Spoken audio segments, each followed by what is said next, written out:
ଜ୍ଞାନୀ ସୋଲୋମନ ଇଚ୍ଛା କଲେ ତାଙ୍କର ଆଗାମୀ ପିଢ଼ି ପାଣ୍ଡିତ୍ୟରେ ବୃଦ୍ଧି ପାଆନ୍ତୁ ଏବଂ ହିତଜନକ ପରାମର୍ଶ ପ୍ରାପ୍ତ ହେଉନ୍ତୁ। ସୋଲୋମନ ଜଣେ ପିତା ଥିଲେ। ସେମାନଙ୍କ ପାଇଁ ସେ ବୋଝଗ୍ରସ୍ତ ଥିଲେ। ଆଜି ଆମ୍ଭମାନଙ୍କ ପିଲାମାନଙ୍କ ପାଇଁ ଆମ୍ଭମାନଙ୍କର ଏପରି ମନୋଭାବ ଅଛି କି? ବିଶେଷତଃ ବାପାମାନଙ୍କ ପାଇଁ ଏହି ପ୍ରଶ୍ନ। ଆମ୍ଭେମାନେ ଏକ ଆଦର୍ଶ ନେତୃତ୍ୱ ନେଇପାରୁଅଛୁ କି? ଯୀଶୁଙ୍କ ମଧୁର ବାକ୍ୟ ଚଲା ପଥେ ସାଜେ ଦୀପ ଆମରି ଚରଣ ପାଇଁ ଅଲିଭା ଆଲୋକ ଦେଇ ଜୀବନର ପ୍ରତିପାଦେ ଜୀବନର ପ୍ରତିପାଦେ ବଢ଼ାଏ ସେ ସତ୍ୟ ପଥେ ପଥ ପ୍ରଦର୍ଶିକା ସେ ଯେ ପଥ ପ୍ରଦର୍ଶିକା ପଥ ପ୍ରଦର୍ଶିକା ପଥ ପ୍ରଦର୍ଶିକା। ଖ୍ରୀଷ୍ଟରେ ପ୍ରିୟ ଦର୍ଶକ ବନ୍ଧୁ, ପ୍ରଭୁ ଯୀଶୁ ଖ୍ରୀଷ୍ଟଙ୍କ ବହୁମୂଲ୍ୟ ନାମରେ ଆପଣଙ୍କୁ ନମସ୍କାର ଜଣାଇ ଆଜିର ପଥ ପ୍ରଦର୍ଶିକା କାର୍ଯ୍ୟକ୍ରମକୁ ସ୍ୱାଗତ କରୁଅଛି। ଆମ୍ଭମାନଙ୍କ ବିଶ୍ୱାସ ଓ ପ୍ରାର୍ଥନା ଆପଣମାନେ ସମସ୍ତେ ଉପକୃତ ହେଉଥିବେ। ନିୟମିତ ଏ କାର୍ଯ୍ୟକ୍ରମ ଦେଖୁଥାନ୍ତୁ ଓ ଆମ୍ଭମାନଙ୍କ ସହିତ ଫୋନରେ ଯୋଗାଯୋଗ ଜାରି ରଖିଥାନ୍ତୁ। ପ୍ରଭୁ ନିଶ୍ଚୟ ଆଶୀର୍ବାଦ କରିବେ।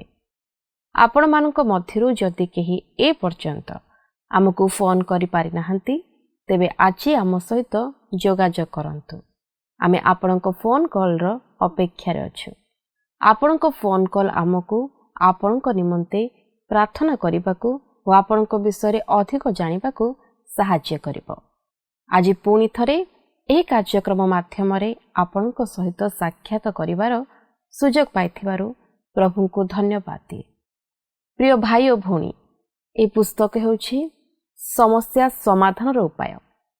ଏ ପୁସ୍ତକ ସମ୍ପୂର୍ଣ୍ଣ ଜ୍ଞାନ ଓ ବୁଦ୍ଧି ଏବଂ ଈଶ୍ୱର ବିଷୟକ ଭୟର ଉପକାରିତା ବିଷୟ ପ୍ରକାଶ କରେ। ଏହା ଆମ ଆତ୍ମିକ ଜୀବନର ମୂଳଦୁଆକୁ ଏକ ନୂଆ ରୂପ ଦେବ। ପାପ ଅଛି। ପ୍ରତିଦିନ ପ୍ରତି ସମୟରେ ପାପ ଦ୍ୱାରରେ ଛକିଥାଏ ଓ ମନୁଷ୍ୟ ଦୋଷ କରେ, ମୂର୍ଖ କାର୍ଯ୍ୟ କରେ। କିନ୍ତୁ ହିତୋପଦେଶ ପୁସ୍ତକରେ ତାହାର ରକ୍ଷା ପାଇଁ ରାସ୍ତା ଓ ଉପାୟ ବର୍ଣ୍ଣନା କରାଯାଇଅଛି। ଦାଉଦଙ୍କ ପରେ ସୋଲୋମନଙ୍କ ଉପରେ ବଡ଼ ଦାୟିତ୍ୱ ଥିଲା।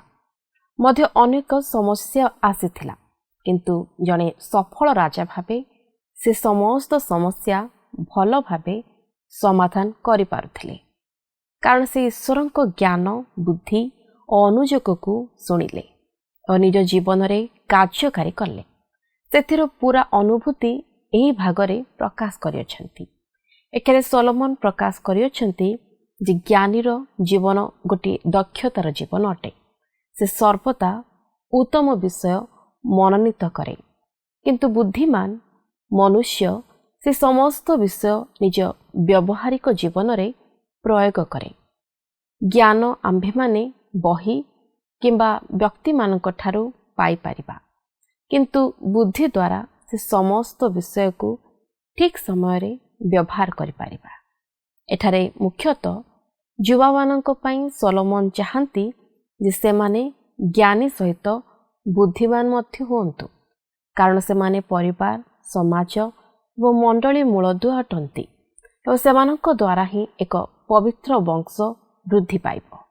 ତାଙ୍କ କହିବା ଅନୁସାରେ ଜ୍ଞାନ ଓ ଉପଦେଶ ସେମାନଙ୍କ ଆଚରଣକୁ ସୁଧାରି ଦେବ, ସାଧୁ ଜୀବନ କାଟିବାରେ ସାହାଯ୍ୟ କରିବ, ତୀକ୍ଷ୍ଣ ଚକ୍ଷୁ ପ୍ରଦାନ କରିବ, ପରିପକ୍ୱ ମନୁଷ୍ୟ କରିବ, ସରଳ ଲୋକଙ୍କୁ ସତର୍କ କରିବ, ଅଳ୍ପ ଜ୍ଞାନୀକୁ ପାଣ୍ଡିତ୍ୟରେ ବୃଦ୍ଧି କରିବ, ବୁଦ୍ଧିମାନର ଜୀବନକୁ ଆହୁରି ସୁଧାରି ଦେବ ଏବଂ ଠିକ୍ ନିର୍ଣ୍ଣୟ ନେବାକୁ ସାହାଯ୍ୟ କରିବ। ରାସ୍ତା ଅଛି, କିନ୍ତୁ ସେଥିରେ ଚାଲିବା ସମ୍ପୂର୍ଣ୍ଣ ଭାବେ ବ୍ୟକ୍ତିଗତ ଅଟେ। ଏଠାରେ ସେ ତିନି ପ୍ରକାର ବିଷୟ ପ୍ରକାଶ କରିଅଛନ୍ତି: ଆଦେଶ, ପ୍ରତିଜ୍ଞା ଏବଂ ପବିତ୍ର ଜୀବନ କାଟିବା। ଆସନ୍ତୁ ଏହି ବିଷୟରେ ଅଧିକ ଶିକ୍ଷା କରିବା ପୂର୍ବରୁ ଗୋଟିଏ ଭକ୍ତିମୂଳକ ଗୀତ ଶୁଣିବା। ମହାଶ୍ଚର୍ଯ୍ୟ କର୍ମ ସବୁ ସାଧ୍ୟ ହୁଏ ସେହି ନାମେ, ସାମୁଦ୍ରିକ ଘୂର୍ଣ୍ଣିଝଡ଼ ସ୍ଥିର ହୁଏ ସେହି ନାମେ।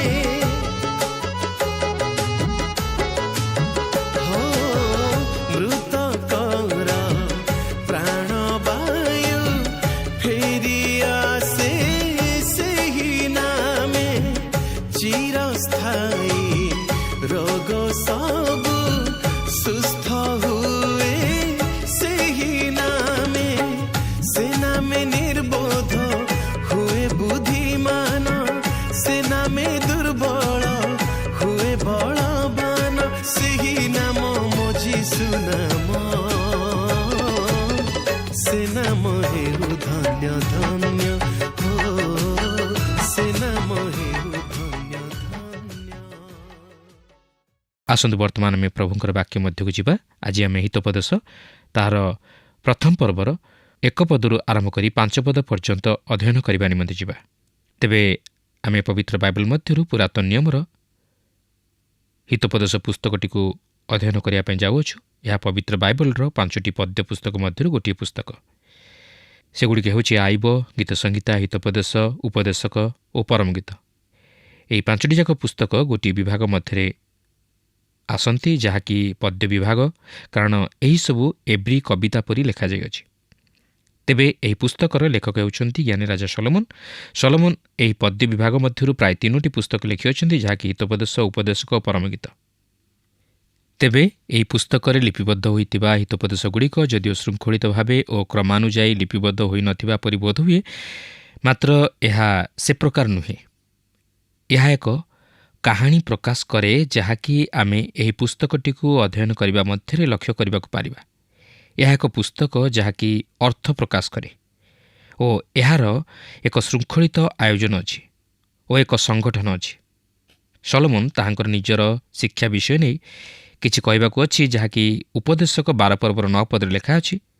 ଆହୁରି ଉପଦେଶକ ଜ୍ଞାନବାନ ହେବାରୁ ଲୋକମାନଙ୍କୁ ନିତ୍ୟ ଜ୍ଞାନ ଶିକ୍ଷା ଦେଲା। ପୁଣି ସେ ବିବେଚନା ଓ ଅନୁସନ୍ଧାନ କରି ଅନେକ ହିତୋପଦେଶ ବିନ୍ୟାସ କଲା। ତେବେ ଏହି ପୁସ୍ତକରେ ଲିପିବଦ୍ଧ ହୋଇଥିବା ହିତୋପଦେଶ ଆମ ସମସ୍ତଙ୍କ ନିମନ୍ତେ ପ୍ରଯୁଜ୍ୟ।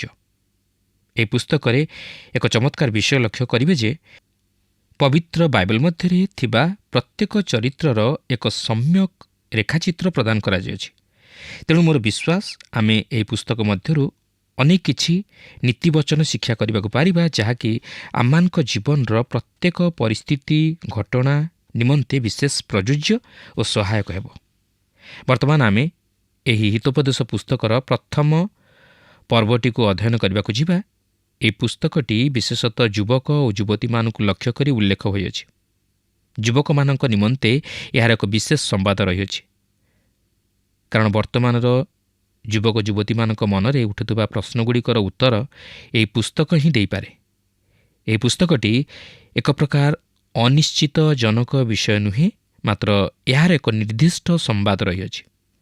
ତେବେ ଦେଖନ୍ତୁ, ହିତୋପଦେଶ ପ୍ରଥମ ପର୍ବର ପ୍ରଥମ ପଦରେ ଏହିପରି ଲେଖା ଅଛି: ଦାଉଦଙ୍କ ପୁତ୍ର ଇସ୍ରାଏଲର ରାଜା ସଲୋମନଙ୍କ ହିତୋପଦେଶ। ଏହା ପ୍ରକୃତରେ ପ୍ରକାଶ କରେ ଯେ ରାଜା ସଲୋମନ ଏହି ପୁସ୍ତକର ଲେଖକ। ପ୍ରକୃତରେ ସଲୋମନ ଅନ୍ୟାନ୍ୟ ସୂତ୍ରରୁ ଅନେକ ହିତୋପଦେଶ ସଂଗ୍ରହ କରି ଏକତ୍ର କରିଥିଲେ। ସେ ସମସ୍ତ ବିଷୟବସ୍ତୁର ସମ୍ପାଦକ ଥିଲେ ଓ କେତେକର ଲେଖକ ଥିଲେ। ଆହୁରି ମଧ୍ୟ ଆମେ ଜାଣୁ ଯେ ଏହି ପୁସ୍ତକରେ ଯେତେକ ଉପଦେଶ ସ୍ଥାନ ପାଇଅଛି, ଏହାଠାରୁ ଅଧିକ କିଛି ସେ ଲେଖିଛନ୍ତି। ତେବେ ଏହି ପୁସ୍ତକର ପ୍ରଥମ ଭାଗରେ ଆମେ ଜ୍ଞାନ ଓ ମୂର୍ଖତା ମଧ୍ୟରେ ଏକ ପାର୍ଥକ୍ୟତା ଦର୍ଶାଯାଇଥିବାର ଲକ୍ଷ୍ୟ କରିବାକୁ ପାରିବା। ପ୍ରଥମ ପର୍ବର 2 ପଦରୁ 4 ପଦ ମଧ୍ୟରେ ଏହିପରି ଲେଖା ଅଛି: ଜ୍ଞାନ ଓ ଉପଦେଶ ବୁଝିବାକୁ, ଜ୍ଞାନଜନକ ବାକ୍ୟ ବିବେଚନା କରିବାକୁ, ସୁଆଚରଣ, ସାଧୁତା ଓ ସୁବିବେଚନା ଏବଂ ନ୍ୟାୟ ବିଷୟରେ ଉପଦେଶ ଗ୍ରହଣ କରିବାକୁ, ସରଳ ଲୋକଙ୍କୁ ସତର୍କତା ଓ ଯୁବା ଲୋକକୁ ବିଦ୍ୟା ଓ ପରିଣାମଦର୍ଶିତା ଦେବାକୁ। ଲେଖା ଅଛି ଜ୍ଞାନ ଓ ଓ ଉପଦେଶ ବୁଝିବାକୁ। ଜ୍ଞାନ କ'ଣ? ଏହାର ଅର୍ଥ ହେଉଛି ବୁଦ୍ଧିକୁ ଠିକ୍ ଭାବେ ବ୍ୟବହାର କରିବା। ଆଜି ଅନେକ ବୁଦ୍ଧିମାନ ଲୋକ ଅଛନ୍ତି, ମାତ୍ର ସେମାନଙ୍କର ଜ୍ଞାନର ଅଭାବ, ଯେହେତୁ ସେମାନେ ନିଜର ବୁଦ୍ଧିକୁ ଠିକ୍ ଭାବେ ବ୍ୟବହାର କରିପାରନ୍ତି ନାହିଁ। ଏଠାରେ ମୁଁ ଆଉ କିଛି ଯୋଗ କରିବାକୁ ଚାହେଁ। ପୁରାତନ ନିୟମରେ ଜ୍ଞାନର ଅର୍ଥ ହେଉଛି ଆଜି ପ୍ରଭୁ ଯୀଶୁଖ୍ରୀଷ୍ଟ ବିଶ୍ୱାସୀମାନଙ୍କ ନିମନ୍ତେ। ପ୍ରଥମ କରିନ୍ଥୀୟ ପ୍ରଥମ ପର୍ବର 30 ପଦରେ ଲେଖା ଅଛି, କିନ୍ତୁ ତାହାଙ୍କ ହେତୁ ତୁମେମାନେ ଖ୍ରୀଷ୍ଟ ଯୀଶୁଙ୍କଠାରେ ଅଛ। ସେ ଈଶ୍ୱରଙ୍କଠାରୁ ଆମମାନଙ୍କ ନିମନ୍ତେ ଜ୍ଞାନ ଅର୍ଥାତ୍ ଧାର୍ମିକତା, ପବିତ୍ରତା ଓ ମୁକ୍ତି ସ୍ୱରୂପ ହୋଇଅଛନ୍ତି। ଖ୍ରୀଷ୍ଟ ଆଜି ବିଶ୍ୱାସୀମାନଙ୍କ ନିମନ୍ତେ ଜ୍ଞାନ ସ୍ୱରୂପ। ଖ୍ରୀଷ୍ଟଙ୍କୁ ଜାଣିବାର ଅର୍ଥ ଜ୍ଞାନକୁ ଜାଣିବା। ପାଉଲ କହନ୍ତି, ମୁଁ ଯେପରି ତାହାଙ୍କୁ ଜାଣିପାରେ। ଆଜି ଆମମାନଙ୍କର ମଧ୍ୟ ସେହି ଲକ୍ଷ୍ୟ ହେବା ଉଚିତ, ଯେପରି ଆମେ ଖ୍ରୀଷ୍ଟଙ୍କୁ ଜାଣିବା। ତେଣୁକରି ଜ୍ଞାନ ହେଉଛି ଖ୍ରୀଷ୍ଟ। ଖ୍ରୀଷ୍ଟଙ୍କୁ ଜାଣିବା ଅର୍ଥ ଜ୍ଞାନକୁ ଜାଣିବା ବା ଜ୍ଞାନ ପ୍ରାପ୍ତ ହେବା। ପ୍ରିୟ ବନ୍ଧୁ, ଆପଣ ଜଣେ ଅତି ବିଦ୍ୱାନ ନ ହୋଇପାରନ୍ତି, ମାତ୍ର ଆପଣ ଯେତେବେଳେ ଖ୍ରୀଷ୍ଟଙ୍କଠାରେ ବିଶ୍ୱାସ କରି ତାହାଙ୍କୁ ଗ୍ରହଣ କରନ୍ତି ଓ ତାହାଙ୍କୁ ଭଲ ଭାବେ ଜାଣିବାକୁ ପାରନ୍ତି, ସେତେବେଳେ ଆପଣ ପ୍ରକୃତିରେ ଜ୍ଞାନ ପ୍ରାପ୍ତ ହୁଅନ୍ତି। ଆପଣ ପ୍ରଭୁଙ୍କ ଦୃଷ୍ଟିରେ ଜ୍ଞାନୀ ବୋଲି ପରିଚିତ ହୁଅନ୍ତି। ସେତେବେଳେ ଆପଣଙ୍କର ଜ୍ଞାନ ଉଦୟ ହୁଏ। ଆସନ୍ତୁ ଏହାପରେ ଉପଦେଶ ଶବ୍ଦ ମଧ୍ୟକୁ ଯିବା। ହିତୋପଦେଶ ପୁସ୍ତକରେ ଏହି ଶବ୍ଦଟି 26 ଥର ପରିଲକ୍ଷିତ ହୁଏ। ବେଳେବେଳେ ସେହି ଏକା ଏବ୍ରି ଶବ୍ଦ ଶାସ୍ତି ବୋଲି ଅନୁବାଦ କରାଯାଏ। ବର୍ତ୍ତମାନ ତାହା ହିଁ ହେଉଛି ଏକ ଚମତ୍କାର ବିଷୟ। ଏହାର ଏକ ଉଦାହରଣ ମୁଁ ଏଠାରେ ଦେଉଅଛି। ହିତୋପଦେଶ 13 ପର୍ବର 24 ପଦରେ ଲେଖା ଅଛି, ଯେ ବାଡ଼ି ବ୍ୟବହାର କରିବାକୁ ତ୍ରୁଟି କରେ, ସେ ଆପଣା ପୁତ୍ରକୁ ଘୃଣା କରେ, ପୁଣି ଯିଏ ତାହାକୁ ପ୍ରେମ କରେ, ସେ ଯଥାକାଳରେ ଶାସ୍ତି ଦିଏ। ଏଠାରେ ଶାସ୍ତି ଦେବାର ଅର୍ଥ ହେଉଛି ଉପଦେଶ ଦେବା। ତେଣୁକରି ଉପଦେଶ ଦେବାର ଅର୍ଥ ହେଉଛି ଆପଣ ଶୃଙ୍ଖଳାର ସହିତ ଶିକ୍ଷା ଦିଅନ୍ତି। ତାହା ହିଁ ହେଉଛି ଏକ ସତ୍ୟ, ଯାହାକି ଆଜି ପରିଲକ୍ଷିତ ହୁଏ ନାହିଁ। ଆଜି ଆମର ସମସାମୟିକ ସମାଜ ପ୍ରକୃତିରେ ଈଶ୍ୱରଙ୍କ ବାକ୍ୟର ବିରୁଦ୍ଧରେ ଯାଆନ୍ତି। ଉଦାହରଣ ସ୍ୱରୂପେ ଆଇନ ଭଙ୍ଗକାରୀ ବ୍ୟକ୍ତିମାନଙ୍କୁ ଶୃଙ୍ଖଳିତ କରିବା ନିମନ୍ତେ ଓ ସୁଧାରିବା ନିମନ୍ତେ ସେମାନଙ୍କୁ କାରାଗାରରେ ବନ୍ଦୀ କରାଯାଏ। କିନ୍ତୁ ଈଶ୍ୱରଙ୍କ ବାକ୍ୟ ଅନୁଯାୟୀ ଅପରାଧୀମାନଙ୍କ ସହିତ ସେହିପରି ବ୍ୟବହାର କରିବା ଈଶ୍ୱରଙ୍କ ଅଭିମତ ନଥିଲା। ଅଭିମତ ଥିଲା ସେମାନଙ୍କର ବିଚାର କରିବା ଓ ସେମାନଙ୍କୁ ଦଣ୍ଡ ଦେବା, ଆଉ ଅନ୍ୟ କୌଣସି କାରଣ ଦିଆଯାଇ ନାହିଁ। ଅପରପକ୍ଷରେ ଆପଣ ଯେତେବେଳେ ଆପଣଙ୍କ ପୁତ୍ର ସହିତ ବ୍ୟବହାର କରୁଅଛନ୍ତି, ସେତେବେଳେ ଆପଣ ତାହାକୁ ଶୃଙ୍ଖଳିତ କରନ୍ତି, କାରଣ ତାହା ହେଉଛି ତାହାକୁ ଉପଦେଶ ଦେବାର ଏକ ଅଂଶ। ଆପଣ ତାହାକୁ ଶାସ୍ତି ଦେବାକୁ ଅଛି। ଆପଣ ତାହାକୁ ଶୃଙ୍ଖଳିତ କରି ଶିକ୍ଷା ଦେବାକୁ ଅଛି। ଆପଣଙ୍କର ଇଚ୍ଛା ନୁହେଁ ତାହାକୁ ଦଣ୍ଡ ଦେବା। ଆମେ ପ୍ରାୟ ଅନେକ ଥର ଏହିପରି ଶୁଣୁ, ସେହି ପୁଅ ଦଣ୍ଡ ପାଇବା ଉଚିତ, କିନ୍ତୁ ନୁହେଁ। ଛୋଟ ପୁଅକୁ ସେପରି ଭାବେ ଦଣ୍ଡ ଦେଇ ନିଜ ବଶକୁ ଆଣିବା ତହିଁର ଅଭିମତ ନୁହେଁ। ମୁଁ ଆଶା କରେ ଆପଣ ତାହାକୁ ସେହିପରି ଭାବେ ଦଣ୍ଡ ଦିଅନ୍ତି, କିନ୍ତୁ ଆପଣ କାହିଁକି ସେପରି କରନ୍ତି? କ'ଣ ତାହାକୁ ଦଣ୍ଡ ଦେବା ପାଇଁ? ନୁହେଁ, ମାତ୍ର ଶୃଙ୍ଖଳିତ କରି ତାହାକୁ ଶିକ୍ଷା ଦେବା ପାଇଁ। ଆଜି ଆମମାନଙ୍କର ଉଦ୍ଦେଶ୍ୟ ସବୁ ଗୋଳିଆ ମିଶା ହୋଇଯାଇଅଛି। ଆମେ ଅପରାଧୀମାନଙ୍କୁ ଶୃଙ୍ଖଳିତ କରୁ ଓ ଆମର ପିଲାମାନଙ୍କୁ ଦଣ୍ଡ ଦେଉ। ତେଣୁକରି ଆମକୁ ଈଶ୍ୱରଙ୍କ ଅଭିମତ ମଧ୍ୟକୁ ଫେରିଯିବାକୁ ଅଛି। ଜଣେ ବ୍ୟକ୍ତି ଜଣେ ପିତାଙ୍କୁ ପଚାରିଲେ, ଆପଣ କ'ଣ ଆପଣଙ୍କର ପିଲାମାନଙ୍କୁ ମାରନ୍ତି? ପିତା ଉତ୍ତର ଦେଲେ, କେବଳ ଆତ୍ମପ୍ରତିରକ୍ଷାରେ। ଆଉ ତାହା ହିଁ ଠିକ୍ ବର୍ତ୍ତମାନ ଘଟୁଅଛି। ପିଲାମାନେ ପିତାମାତାଙ୍କୁ ଶୃଙ୍ଖଳିତ କରନ୍ତି ଓ କ'ଣ କରିବାକୁ ହେବ ସେମାନଙ୍କୁ କହନ୍ତି, ମାତ୍ର ସେମାନେ ପିତାମାତାଙ୍କର ଉପଦେଶ ଶୁଣିବାକୁ ବା ମାନିବାକୁ ପ୍ରସ୍ତୁତ ନୁହନ୍ତି। ତେଣୁକରି ପିତାମାତାମାନେ ଏଥିପ୍ରତି ବିଶେଷ ସଚେତନ ହେବା ଉଚିତ ଓ ସେମାନଙ୍କର ପିଲାମାନଙ୍କୁ ଶୃଙ୍ଖଳିତ କରିବା ଉଚିତ, ଯେପରି ଭବିଷ୍ୟତରେ ସେମାନେ ଏକ ସୁନାଗରିକ ହୋଇପାରନ୍ତି। ଉପଦେଶ ହେଉଛି ଶୃଙ୍ଖଳା ଦ୍ୱାରା ଶିକ୍ଷା ଦେବା। ଆମ୍ଭମାନଙ୍କର ସ୍ୱର୍ଗସ୍ଥ ପିତା ଈଶ୍ୱର ସେହି ପ୍ରକାରେ ଶିକ୍ଷା ଦେବାରେ ଅତି ଚମତ୍କାର ଅଟନ୍ତି। ମୁଁ ମଧ୍ୟ ତାହାଙ୍କ ଦ୍ୱାରା ଅନେକ ଶିକ୍ଷା ପ୍ରାପ୍ତ ହୋଇଅଛି ଓ ସେ ମୋ ଜୀବନକୁ ଶୃଙ୍ଖଳିତ କରିଅଛନ୍ତି। ସେହି ଶିକ୍ଷା ସମସ୍ତ ଅତ୍ୟନ୍ତ ହୃଦୟସ୍ପର୍ଶୀ। ସେହିପରି ଜ୍ଞାନଜନକ ବାକ୍ୟ ବିବେଚନା କରିବାକୁ, ଅର୍ଥାତ୍ ବିଚାର ବୁଦ୍ଧି ପ୍ରୟୋଗ କରିବାକୁ ଯାହାକି ଈଶ୍ୱର ଆମମାନଙ୍କଠାରୁ ଅପେକ୍ଷା କରନ୍ତି। ତେବେ 3 ପଦରେ ଆମେ ସାଧୁତା ଶବ୍ଦଟି ଲକ୍ଷ୍ୟ କରିବାକୁ ପାରୁ। ସାଧୁତା ହେଉଛି ଧାର୍ମିକତା, ଆଉ ଏହାର ଅର୍ଥ ହେଉଛି ଉତ୍ତମ ଆଚରଣ। ଆଉ ଏହି ଉତ୍ତମତା କ'ଣ? ଏହା ହେଉଛି ଈଶ୍ୱରଙ୍କ ଦୃଷ୍ଟିରେ ଉତ୍ତମତା। ଅର୍ଥାତ୍ ଈଶ୍ୱର ଯାହାକୁ ଉତ୍ତମ କହନ୍ତି ତାହା ହିଁ ଉତ୍ତମ। ଯାହା ଉତ୍ତମ କେବଳ ତାହା ହିଁ ସେ ସାଧନ କରନ୍ତି। ମୁଁ ସୂର୍ଯ୍ୟ ଉଦୟ କରାଇ ପାରିବି ନାହିଁ କି ଅସ୍ତ କରାଇ ପାରିବି ନାହିଁ। କେବଳ ଈଶ୍ୱର ଏହି ବିଶ୍ୱକୁ ନିୟନ୍ତ୍ରଣ କରୁଅଛନ୍ତି। ସେ ଅନ୍ଧକାର କରାନ୍ତି ଓ ଆଲୋକ ଦିଅନ୍ତି। ଈଶ୍ୱର ହେଉଛନ୍ତି ଜଣେ ଯେ କି ଉତ୍ତମ କ'ଣ ବା ଠିକ୍ କ'ଣ ବା ଭୁଲ କ'ଣ ତାହା ସେ ଘୋଷଣା କରନ୍ତି। ଭୁଲ କ'ଣ ତାହା ସେ ଘୋଷଣା କରନ୍ତି ଓ ଠିକ୍ କ'ଣ ତାହା ସେ ଘୋଷଣା କରନ୍ତି।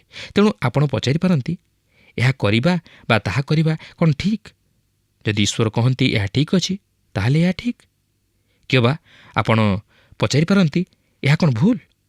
ତେବେ ଏହା ଯଦି ଭୁଲ ବୋଲି ଈଶ୍ୱର କହନ୍ତି, ତାହେଲେ ଏହା ଭୁଲ। କିନ୍ତୁ ଦୁଃଖର ବିଷୟ, ଆଜି ଏହି ପ୍ରକାର ଚିନ୍ତାଧାରା ବିସ୍ତାର ଲାଭ କରିଅଛି ଯେ ଅଧିକାଂଶ ଲୋକେ ଯାହା କରନ୍ତି ତାହା ସର୍ବସମ୍ମତ ହୋଇଯାଏ ଓ ଏହାକୁ ସମସ୍ତେ ଗ୍ରହଣ କରିନିଅନ୍ତି। ସେହି କାରଣରୁ ଆଜି ଅନେକ ଅସାଧୁତା ଓ ଅନୈତିକତା ପରିଲକ୍ଷିତ ହୁଏ। ଭୁଲ ଓ ଠିକ୍ ମଧ୍ୟରେ, ନ୍ୟାୟ ଓ ଅନ୍ୟାୟ ମଧ୍ୟରେ କୌଣସି ପାର୍ଥକ୍ୟତା ଲକ୍ଷ୍ୟ କରାଯାଏ ନାହିଁ। ମାତ୍ର ଈଶ୍ୱର କହନ୍ତି ସେମାନେ ସମାନ ନୁହନ୍ତି। ଯେପରି ଆଲୋକ ଓ ଅନ୍ଧକାର ମଧ୍ୟରେ ପାର୍ଥକ୍ୟତା ରହିଅଛି, ସେହିପରି ଭୁଲ ଓ ଠିକ୍ ମଧ୍ୟରେ ବା ଉତ୍ତମ ଓ ମନ୍ଦତା ମଧ୍ୟରେ ପାର୍ଥକ୍ୟତା ରହିଅଛି। ଏହାପରେ ଆମେ ସୁବିବେଚନା ଶବ୍ଦଟିକୁ ଲକ୍ଷ୍ୟ କରିବାକୁ ପାରୁ। ସୁବିବେଚନାର ଅର୍ଥ ଆପଣଙ୍କୁ ଓ ମୋତେ ଉତ୍ତମ ବିବେଚନା କରିବାକୁ ଅଛି। ଏହା ଏକ ନିଷ୍ପତ୍ତି ନେବା ପରି ସମାନ। ବିଶ୍ୱାସୀମାନେ ସେମାନଙ୍କର ଜୀବନରେ ବିଭିନ୍ନ ଅଙ୍କାବଙ୍କା ପଥ ଦେଇ ଆସନ୍ତି। ତେଣୁକରି ସେମାନେ କେଉଁ ପଥରେ ଗମନ କରିବେ ତାହା ସେମାନଙ୍କୁ ସ୍ଥିର କରିବାକୁ ଅଛି। ଏହାପରେ ଆମେ ନ୍ୟାୟ ଶବ୍ଦଟିକୁ ଲକ୍ଷ୍ୟ କରିବାକୁ ପାରୁ। ଏହା ଆଚରଣ ଅପେକ୍ଷା ନିୟମକୁ ଦର୍ଶାଏ। ଈଶ୍ୱରଙ୍କର ସନ୍ତାନକୁ ନୀତି ନିୟମର ଅଧୀନରେ ରଖାଯାଇ ନାହିଁ, ମାତ୍ର ଆମ୍ଭମାନଙ୍କୁ ଏକ ମହାନ ନିୟମ ପ୍ରଦାନ କରାଯାଇଅଛି, ଯାହାକି ଆମ୍ଭମାନଙ୍କୁ ପରିଚାଳିତ କରିବା ଉଚିତ। ଉଦାହରଣ ସ୍ୱରୂପ ରୋମିଓ 14 ପର୍ବର 22 ପଦ ଏକ ମହାନ ନିୟମ ପ୍ରଦାନ କରେ। ଲେଖା ଅଛି, ଯେ ଯାହା ପରୀକ୍ଷା ସିଦ୍ଧ ବୋଲି ବିବେଚନା କରେ, ସେ ଯଦି ସେଥିରେ ଆପଣାକୁ ଦୋଷୀ ନ କରେ, ତେବେ ସେ ଧନ୍ୟ। ଖ୍ରୀଷ୍ଟ ବିଶ୍ୱାସୀ ଯାହା କରେ ତହି ନିମନ୍ତେ ତାହାର ଆଗ୍ରହ ରହିବା ଉଚିତ। ଲୋକମାନେ କହନ୍ତି, ମୁଁ ଜାଣେ ନା ମୁଁ ଏହା କରିବି କି ନାହିଁ। କିନ୍ତୁ ପ୍ରିୟ ବନ୍ଧୁ, ନିୟମଟି ହେଉଛି ଯେ ଆପଣ ଯଦି ଆଗ୍ରହ ବା ଉତ୍ସାହର ସହିତ ତହିଁ ମଧ୍ୟକୁ ପ୍ରବେଶ କରିପାରୁନାହାନ୍ତି, ତାହେଲେ ଆପଣ ତାହା କରିବା ଆଦୌ ଉଚିତ ନୁହେଁ। ଆମେ ଯାହା କିଛି କରୁ, ଆମେ ତାହାକୁ ଆଗ୍ରହ, ଉତ୍କଣ୍ଠା ତଥା ଆନନ୍ଦର ସହିତ କରିବା ଉଚିତ। ଆମ୍ଭେମାନେ ମନ ମଧ୍ୟରେ ସମ୍ପୂର୍ଣ୍ଣ ଭାବେ ଭାବି ନେବା ଉଚିତ ଯେ ଆମ୍ଭେମାନେ ଯାହା କରିବାକୁ ଯାଉଅଛୁ ତାହା କରିବା ଯଥାର୍ଥ ତଥା ଯୁକ୍ତିଯୁକ୍ତ। କିନ୍ତୁ ଆମ୍ଭେମାନେ ତାହା କରିସାରିବା ପରେ ମନ ମଧ୍ୟରେ ଅନୁଶୋଚନା କରିବା ଉଚିତ ନୁହେଁ।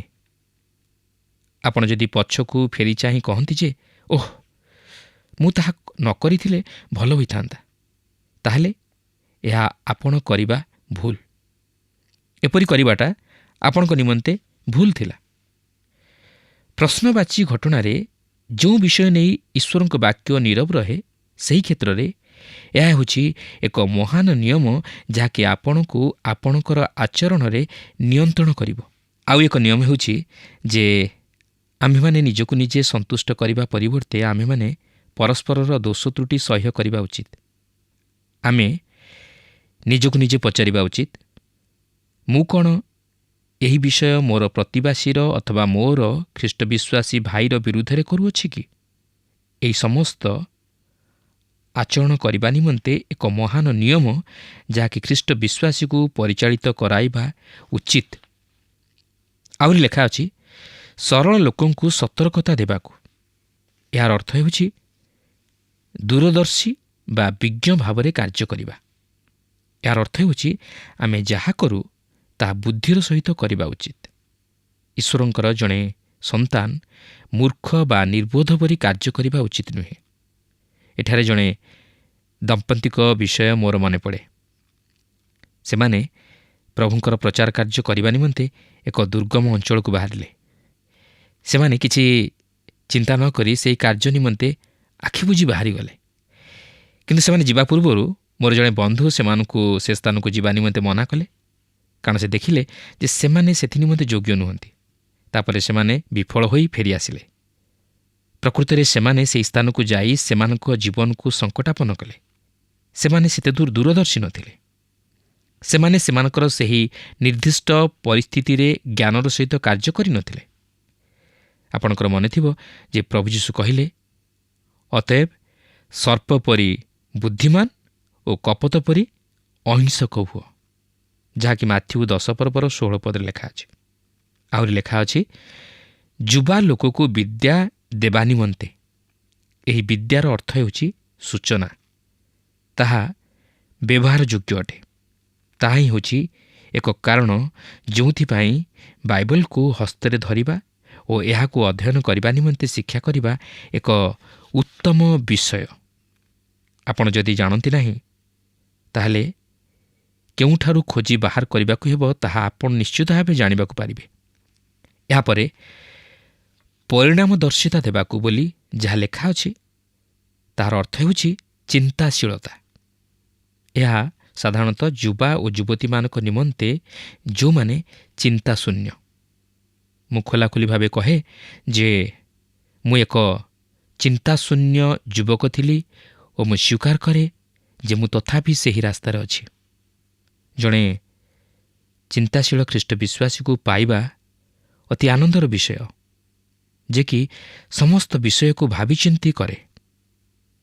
ଆଉ ଏହା ହେଉଛି ଏକ ବୈଶିଷ୍ଟ୍ୟତା ଯାହାକି ଆମେ ସମସ୍ତେ ତାହା ଧାରଣ କରିବା ଉଚିତ। ଏହି ହିତୋପଦେଶ ପୁସ୍ତକ ଏହି ସମସ୍ତ ଚମତ୍କାର ଗୁଣଗୁଡ଼ିକୁ ଆମ୍ଭମାନଙ୍କ ଜୀବନରେ କାର୍ଯ୍ୟକାରୀ କରାଇବାରେ ବିଶେଷ ସହାୟକ ହେବ। ଏହାପରେ ପ୍ରଥମ ପର୍ବର 5 ଓ 6 ପଦ ମଧ୍ୟରେ ଆମେ ଏକ ଆହ୍ୱାନର ବିଷୟକୁ ଲକ୍ଷ୍ୟ କରିବାକୁ ପାରିବା। ଦେଖନ୍ତୁ, ଲେଖା ଅଛି, ଯେପରି ଜ୍ଞାନବାନ ଲୋକ ତାହା ଶୁଣି ପାଣ୍ଡିତ୍ୟରେ ବୃଦ୍ଧି ପାଇବ ଏବଂ ବୁଦ୍ଧିମାନ ଲୋକ ହିତଜନକ ପରାମର୍ଶ ପ୍ରାପ୍ତ ହେବ।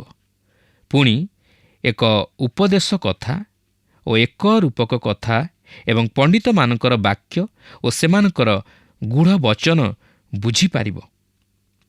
ଦେଖନ୍ତୁ, ପ୍ରକୃତରେ ଯେ ଜ୍ଞାନବାନ ସେ ଶୁଣିବାକୁ ଚେଷ୍ଟା କରିବ ଓ ସେ ଆପଣା ପାଣ୍ଡିତ୍ୟ ବଢ଼ାଇବ।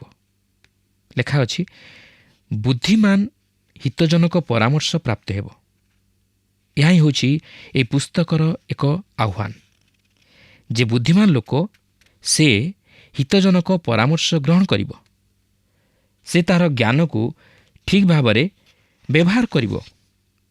ସଲୋମନ କହନ୍ତି ଯେ ଆପଣ ଯଦି ଜଣେ ଜ୍ଞାନବାନ ଲୋକ, ତାହେଲେ ଏହି ପୁସ୍ତକରେ ଯାହା କୁହାଯାଇଅଛି ତାହା ଆପଣ ଶୁଣିବେ, ଓ ଆପଣ ଯଦି ଜଣେ ବୁଦ୍ଧିମାନ ଲୋକ, ତାହେଲେ ଆପଣ ସେହି ହିତଜନକ ପରାମର୍ଶକୁ ଗ୍ରହଣ କରି ତାହାକୁ କାର୍ଯ୍ୟକାରୀ କରାଇବେ। ସେତିକି ନୁହେଁ, ଆମମାନଙ୍କୁ ଈଶ୍ୱରଙ୍କ ବାକ୍ୟ ଅଧ୍ୟୟନ କରି ତହିଁର ନିଗୂଢ଼ ତତ୍ତ୍ୱକୁ ଖୋଜି ବାହାର କରିବାକୁ ହେବ ଓ ତାହାକୁ ଭଲ ଭାବେ ବୁଝିବାକୁ ହେବ। ସେଥିପାଇଁ ଯୋହନ 5 ପର୍ବର 39 ପଦରେ ପ୍ରଭୁ ଯୀଶୁ ଏହିପରି କହନ୍ତି, ତୁମେମାନେ ଧର୍ମଶାସ୍ତ୍ର ଅନୁସନ୍ଧାନ କରୁଅଛ, କାରଣ ସେଥିରେ ଅନନ୍ତ ଜୀବନ ପ୍ରାପ୍ତ ହୋଇଅଛ ବୋଲି ମନେ କରୁଅଛ, ଆଉ ସେହି ଧର୍ମଶାସ୍ତ୍ର ମୋ ବିଷୟରେ ସାକ୍ଷ୍ୟ ଦେଉଅଛି। ପ୍ରଭୁ ଯୀଶୁ ଏଠାରେ କହନ୍ତି ନାହିଁ ଯେ ତୁମେମାନେ ଧର୍ମଶାସ୍ତ୍ର ଅନୁସନ୍ଧାନ କର ନାହିଁ ବୋଲି, ମାତ୍ର ସେ କହନ୍ତି ତୁମେମାନେ ଧର୍ମଶାସ୍ତ୍ର ଅନୁସନ୍ଧାନ କର। ତୁମେମାନେ ଯଦି ଭଲ ଭାବେ ଅନୁସନ୍ଧାନ କରିବ, ତାହେଲେ ତୁମେମାନେ ମୋତେ ଜାଣିବାକୁ ପାରିବ, କାରଣ ସେହି ଧର୍ମଶାସ୍ତ୍ର ମୋ ବିଷୟରେ ସାକ୍ଷ୍ୟ ଦେଉଅଛି। ପ୍ରିୟ ବନ୍ଧୁ, ଆମମାନଙ୍କ ଜୀବନରେ ପ୍ରକୃତ ଆମେ ଜ୍ଞାନ ଲାଭ କରିପାରିବା, ଆଉ ସେହି ପ୍ରଭୁ ଯୀଶୁ ଆମମାନଙ୍କର ସଙ୍ଗେ ସଙ୍ଗେ ରହି ଆମମାନଙ୍କୁ ସମସ୍ତ ବିଷୟରେ ସାହାଯ୍ୟ କରିବେ ଏବଂ ଆମମାନେ ସମସ୍ତ ବିଷୟକୁ ବୁଦ୍ଧିର ସହିତ ସାଧନ କରିପାରିବା। ପ୍ରଭୁ ପ୍ରତ୍ୟେକଙ୍କୁ ଏହି ସଂକ୍ଷିପ୍ତ ଆଲୋଚନା ମଧ୍ୟ ଦେଇ ଆଶୀର୍ବାଦ କରନ୍ତୁ। ପ୍ରିୟ ଭାଇ ଭଉଣୀମାନେ, ମୋର ବିଶ୍ୱାସ ଆଜିର ଅଧ୍ୟୟନଟି ଆପଣଙ୍କୁ ନିଶ୍ଚୟ ଭଲ ଲାଗିଥିବ ଓ ଆପଣ ଆତ୍ମିକ ଜୀବନରେ ଉପକୃତ ହୋଇଥିବେ। ପରମେଶ୍ୱରଙ୍କ ଧନ୍ୟବାଦ ହେଉ, କାରଣ ସେ ଆଜିର ଶିକ୍ଷା ଦ୍ୱାରା ଆମକୁ ରାସ୍ତା ଦେଖାଇ ଅଛନ୍ତି। ଭଲ ରାସ୍ତା ଓ ମନ୍ଦ ରାସ୍ତା ବାଛିବା ଆମର କାମ। ଯେପରି ପରମେଶ୍ୱର ଆଦମ ଓ ହବାଙ୍କୁ ଦୁଇଟି ଗଛ ଦେଖାଇଥିଲେ ଏବଂ ସେମାନେ ମନ୍ଦ ଗଛର ଫଳ ବାଛିଲେ ଓ ଖାଇଲେ, ତଦ୍ୱାରା ମୃତ୍ୟୁ ଜଗତରେ ପ୍ରବେଶ କଲା। ଆଜ୍ଞା ଲଙ୍ଘନ ଦୋଷ ଆରମ୍ଭ ହେଲା। ଏଥିସକାଶୁ ବିଚାର, ଦଣ୍ଡଜ୍ଞା ଏବଂ ଅଭିଶାପ ଆସିଲା। ପ୍ରିୟ ଭାଇ ଭଉଣୀମାନେ, ଜଣଙ୍କର ଭୁଲ ପାଇଁ ପୁରା ପୃଥିବୀ ଶାପଗ୍ରସ୍ତ ହେଲା। କିନ୍ତୁ ପରମେଶ୍ୱରଙ୍କ ମହା ଅନୁଗ୍ରହରେ ସୋଲୋମନଙ୍କ ପରି ରାଜା, ଅନେକ ପ୍ରତିଜ୍ଞାତ ସନ୍ତାନମାନଙ୍କ ଦ୍ୱାରା ଏବଂ ଶେଷରେ ଯୀଶୁଖ୍ରୀଷ୍ଟଙ୍କ ରକ୍ତ ଦ୍ୱାରା ଆମ୍ଭେମାନେ ନୂଆ ରାସ୍ତା ପାଇଲୁ। ଆସୁ ସେ ରାସ୍ତାରେ ଚାଲିବା। ସେ ରାସ୍ତାରେ ପରମେଶ୍ୱରଙ୍କ ରକ୍ତ, ଜ୍ଞାନ, ବୁଦ୍ଧି, ଅନୁଯୋଗ ଏବଂ ଉପଦେଶ ଆମ୍ଭମାନଙ୍କ ସାଥୀ ହେବ। ଆମେ ଏକଲା କିମ୍ବା ଅଭିଶପ୍ତ ଜୀବନ କାଟିବା ନାହିଁ। ହିତୋପଦେଶ, ଉପଦେୟତା ବା ଲାଭକୁ ଯଦି ଜାଣିପାରିବା, ତାହେଲେ କେବଳ ନିଜ ପାଇଁ ନୁହେଁ, କିନ୍ତୁ ଅନେକଙ୍କ ପାଇଁ ଏକ ଆଶୀର୍ବାଦର ଏବଂ ଉଦାହରଣ କାରଣ ହୋଇପାରିବ। ଆସନ୍ତୁ ସଲୋମନଙ୍କ କହିବା ପରି ନିଜ ଜ୍ଞାନ ଓ ବୁଦ୍ଧିକୁ ବଢ଼ାଇବା, କାରଣ ଖ୍ରୀଷ୍ଟୀୟ ଜୀବନ ଗୌରବରୁ ଗୌରବତରକୁ ଯାଏ। ଆଜି ତ ଆମ ସମୟ ଶେଷ ହେଲାଣି। ଫୋନ୍ ମାଧ୍ୟମରେ ଓ ଏହି କାର୍ଯ୍ୟକ୍ରମ ମାଧ୍ୟମରେ ଆମ ସହିତ ଯୋଡ଼ି ହୋଇ ରୁହନ୍ତୁ। ଆପଣଙ୍କଠାରୁ ବିଦାୟ ନେବା ପୂର୍ବରୁ ଆସନ୍ତୁ ପ୍ରାର୍ଥନା କରିବା।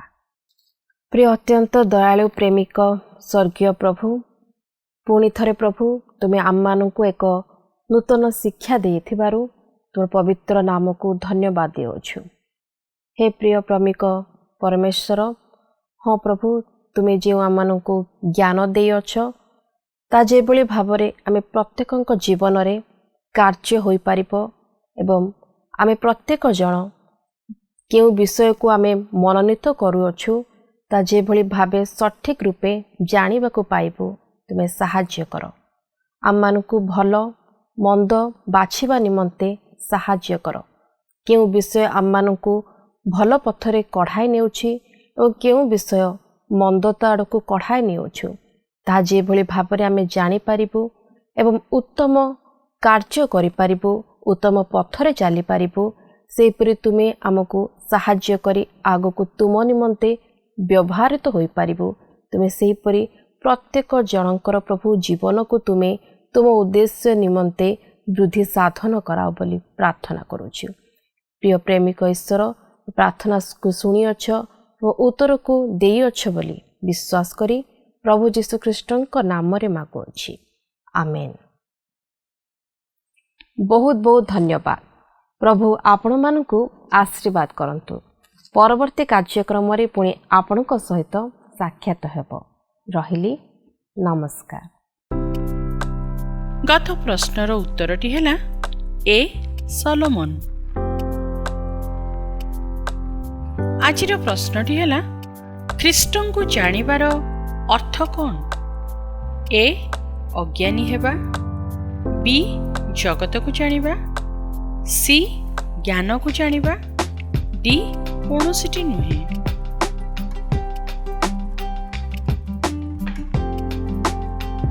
ଏହି ପ୍ରଶ୍ନର ଉତ୍ତର ଆସନ୍ତାକାଲି ସନ୍ଧ୍ୟା 6ଟା ମଧ୍ୟରେ option A, B, C, D ମଧ୍ୟରୁ ସଠିକ୍ ଉତ୍ତର ବାଛି ଆପଣଙ୍କ ନାମ ଓ ସମ୍ପୂର୍ଣ୍ଣ ଠିକଣା ସହିତ 9777221415 ଫୋନ୍ ନମ୍ବରରେ SMS କିମ୍ବା ହ୍ୱାଟ୍ସଆପ୍ ଦ୍ୱାରା ଜଣାଇବାକୁ ଅନୁରୋଧ। ଯଦି ଆପଣଙ୍କୁ ଆମ କାର୍ଯ୍ୟକ୍ରମ ଭଲ ଲାଗୁଛି, ତେବେ 044490812996ରେ ମିସ୍ଡ କଲ୍ ଦେଇ ବିଜୟୀ ହୋଇପାରିବେ।